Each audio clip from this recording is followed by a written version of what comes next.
start in the name of Allah, entirely merciful, specially merciful. Assalamu alaikum, my dear viewers, friends, and students. I am Johar, Imam, our free English language trainer. My dear viewers, today's our grammar topic, should. So, without wasting your time, let's start. My dear viewers, nanzamung topic de should. The grammar, the rule per mutabik should the modal verb de. Our should their usage de.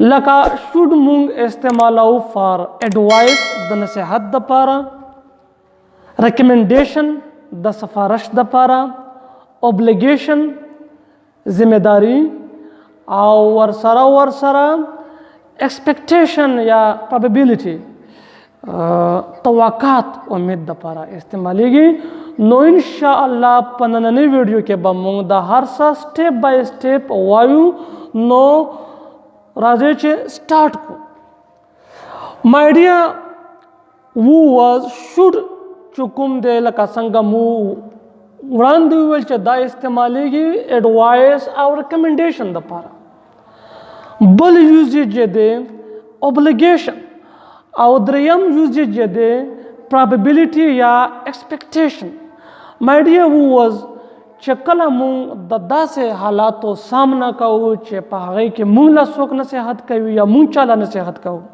या दचा सिफारिश कहो या खपला जिम्मेवारी बयानो या मुंग ला सोक खपला जिम्मेवारी खया सतवाकात भी नागे द पर मुंग शुड په انګلیش کې استعمالېږي او د شوډ په پښتو کې معنا ده پکار دی لکه مونږ وایو چې مونږ له پکار دی چې د والدینو احترام کوو مونږ له پکار دی چې د ټیم پابندي کوو نو د پکار دی ورډ چې کوم دی د لا په انګلیش کې راځي شوډ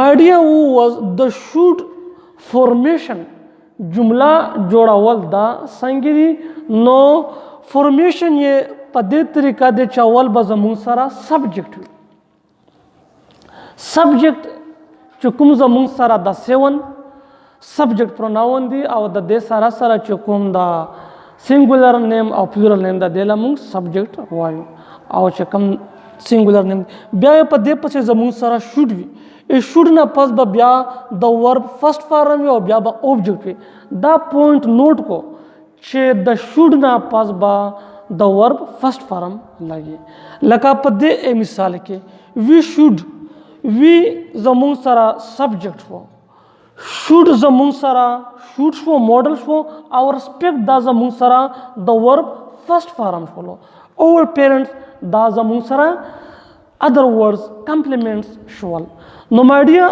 who was we should respect our parents padde ke mung advice شو کو چې موږ لا پکار دي چې د والدینو احترام کو لکه څنګه مو ویل چې شوډ دا د اډوایس د لپاره استعمالي سیکنډ اگزامپل I should be there by 8 o'clock مالا پکار دي چې زه د 8 بجو نه مخکې هلته وم نو my dear وو دا دلته اوس obligation خای ذمہ داری خای لکه څنګه مو ویل چې شوډ دا obligation هم خای او expectation یا probability لکه مونږ وایو چې we really should be an KPK دا اوس زمونږ سره expectation فولو نو my dear was دا چې کومې جملې مونږ ویلې دا positive formation و د should dear student the affirmative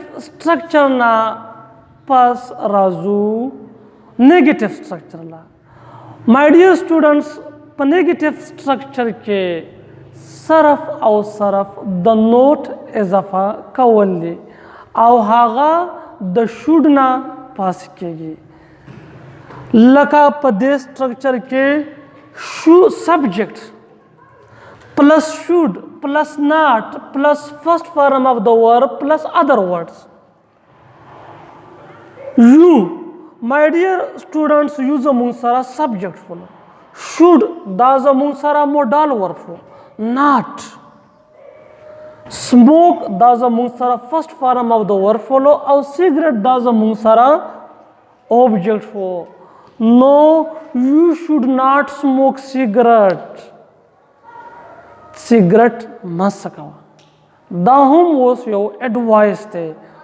نو my dear was مونږ په should کې negative جملې هم جوړولی شو او interrogative جملې mean سوالیه جمله.